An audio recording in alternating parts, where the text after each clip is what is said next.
Magandang umaga, kumusta po? Narito po ulit ang update natin para sa lagay ng ating panahon ngayong umaga po ng December 25, 2024. Sa ngayon po ay malamig pa rin na hanging amihan ang umiihip dito sa malaking bahagi ng Luzon.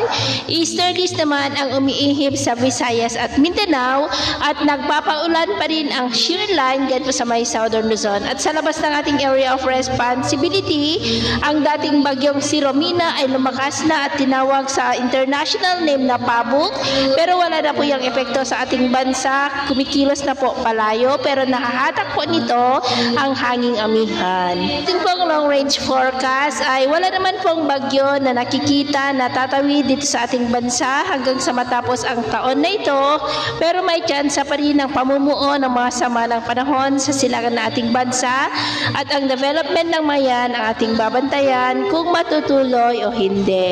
At sa lagay ng ating panahon, ngayong madaling araw ay may malalakas na ulan sa Bicol Region, Calabarzon, Metro Manila, Mimaro, ilang bahagi ng Cagayan Valley, Benguet, Eastern Samar, ilang bahagi ng Bohol, Leyte, Northern Negros, Panay Island, Davao Oriental, Sarangani, Davao del Sur. At mamaya ay mas maulap ang kalangitan with isolated rains sa malaking bahagi ng Central Luzon, Metro Manila, Calabarzon, ilang bahagi ng Bicol Region, Mimaropa, ilang bahagi ng Cagayan Valley, Cordillera, La Union, Panay Island, Eastern Samar, Northern Samar, Zamboanga Peninsula, Sarangani at Davao Oriental. At mamayang hapon, mas maulan pa rin sa may Calabarzon, heavy rains po dyan, maging sa may Metro Manila, Bataan, Bulacan, Zambales, Pampanga, Oriental Mindoro, at cloudy skies with isolated rains rin sa may Bicol Region, Mimaropa,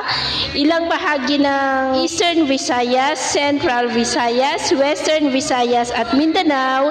Kaya mag-ingat po tayo sa banta ng mga pagbaha at pagguho ng lupa. At sa atin naman pong mga baybayin, iwasan na muna natin ang papalaot sa silangang baybayin ng ating bansa, maging sa Northern Seaboard ng Cagayan, Batanes Island Seaboard, Babuyan Island Seaboard at kanurang baybayin ng Ilocos Region at Central Luzon. Ilang mga alon po dyan ay posible na aabot hanggang sa 2 to 5 meters height. Kaya hanggat maaari, ay iwasan na po muna natin ang papalaot dyan sa mga may kulay pula para mas makaiwas sa mga sakunang pangkaragatan. So ito po ang latest update natin sa araw na ito. Ako po muli si James na nagsasabing sa kahit ng pagsubok po na darating sa ating buhay, huwag po tayong mawawalan ng pag-asa. Thank you and God bless.